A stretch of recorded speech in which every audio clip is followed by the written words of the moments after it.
Welcome to the FITAID Morning Show. I'm your host, Kenny Santucci, and we're back for Wadapalooza Year 7. Welcome back to the VIP experience, sponsored by FITAID Beverage, Caffeine and Kilos, and Power Dot. I'm sitting here. Everybody talks about Rich Froning being the reigning champ for 4 years. There's a guy who just doesn't get enough credit, and he's sitting with me here right now, Shawn Ramirez, the reigning champion, 4-time Masters Games champion. And he's going for his 5th this year. So he's going to take over the entire division. Shawn, what's your training look like? Well, to be perfectly truthful, like in terms of training, I've adapted every year. And every year it gets different in terms of, you know, what you do to prepare for the Open and the qualifier and then eventually the games. And in the beginning it was, I want to win the Open, I want to win the qualifier. That obviously has changed over the years to where now that's just another weekend. And my training really has evolved to where, you know, I don't do that much traditional CrossFit, especially right after the games, because it burns out the body and the mind. You know, I take a couple months off and just do a lot of low impact stuff, take care of the joints, because at 44, turning 44, going in, body just doesn't respond the way it used to, and I'm okay with that. I just adjust accordingly. You've probably got a bunch of buddies who are around your age, you know, in their early 40s to late 40s. What do they say to you? Where do you get it from? I mean, do you ever give them advice as to how to stay in shape? I mean, as much as you are? It's the question of the day. Every time I talk to people in my group, that's what they want to know. How do you recover? What do you work out? How do you train? And I give them little tidbits and give them little teasers, but I'm not ready to dive into the real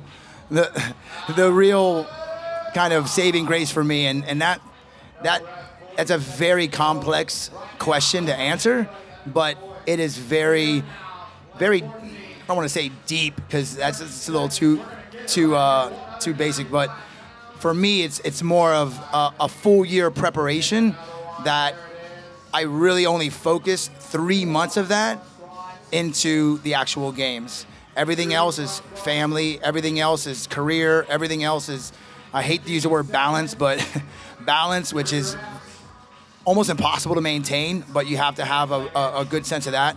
But truthfully, it's about going in and enjoying it. And I know it sounds so cliche, but I lost that this year. It became a job. I was focused strictly on competing and talk about bringing the fun out of it. So this next year going in, I finally got that love for it, but it took me a while to reboot.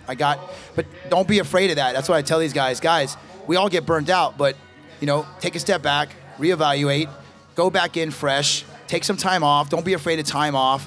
Don't be afraid of what other people are doing out there, keeping up, because that's only going to get you hurt and it's going to get you frustrated at the end. So my advice to everybody out there is, guys, enjoy it and make sure that you get the people around you that's most important in your life to support you, and line yourself up with the companies and the people that have a like mind and that get it, and that you don't have to just, you know, put a hat on and a t-shirt to take a picture with, you know, like it's something that you know is more of a family support, as I like to call it. And you know, that's where, like, instead of just family supporting you, these companies have to become that family, and you can't just be doing it just because of a monetary support system. So that's my biggest advice to people out there.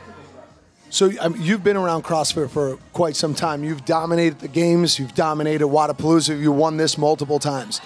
How do you see the world of CrossFit or the world of fitness evolving?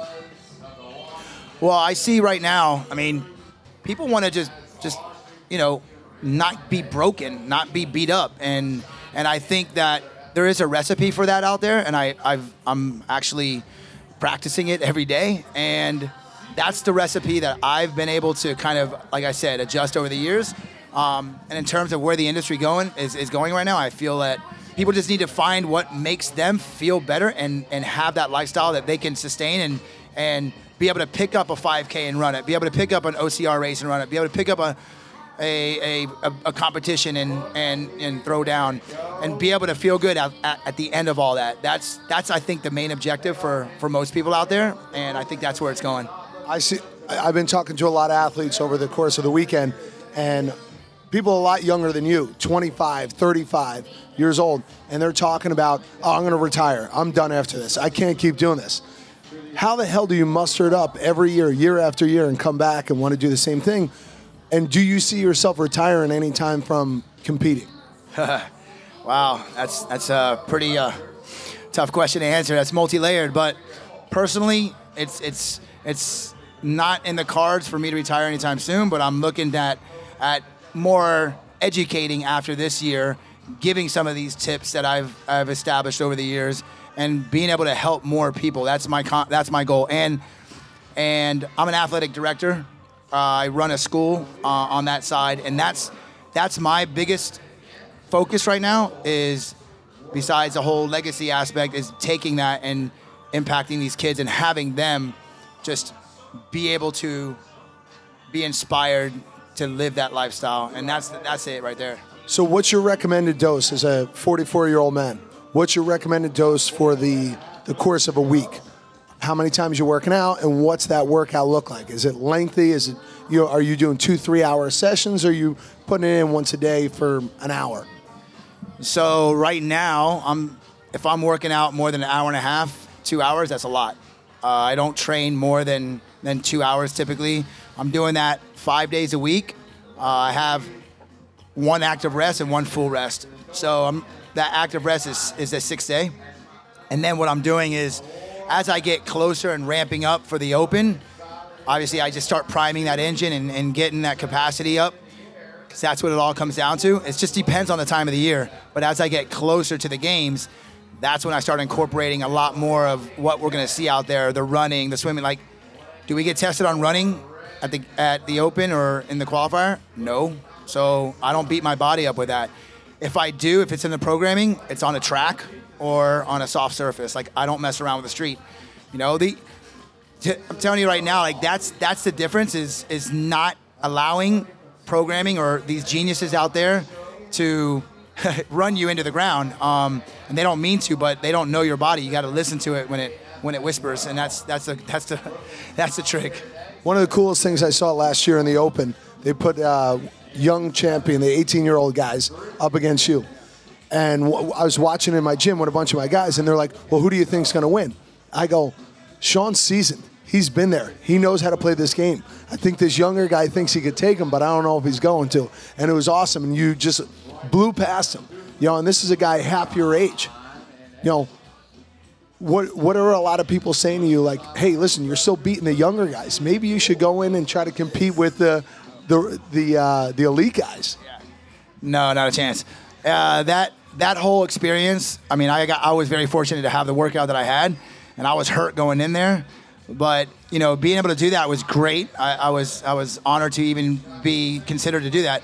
But as a masters athlete, like, it's just, if you can just, like, you know, run alongside of them and inspire them, and that's what I found. I found a lot of the guys coming back to me, even on the younger stage, the younger kids coming back and saying, man, I saw you running against him. You were so calm, and you were so. That's the one thing that kid didn't have, is the mental capacity in between the ears. And it was really cool, because at dinner that night, I was able to talk to him about being stronger in between the ears and being mentally tough, because he did a lot of things wrong in terms of rookie mistakes. And that's what it all comes down to, even at that level, is what do you have in between the ears? When the lights get bright, does your heart rate increase? How do you maintain a stable heart rate? How do you bring that back down and not allow the noise and the bright lights and the loud music to affect your performance? Yeah, the way you compose. Well, Shawn, we're big fans of you here at the show and at FITAID, so thank you very much for sitting down with us. You're an unbelievable athlete. Good luck this year. And where can everybody find you on social media? Instagram is Shawn_the Ram, and same with Twitter, and then Facebook is Shawn Ramirez. So awesome. Thank you for coming on the show. Hey, keep killing it. We'll catch you guys in a little bit.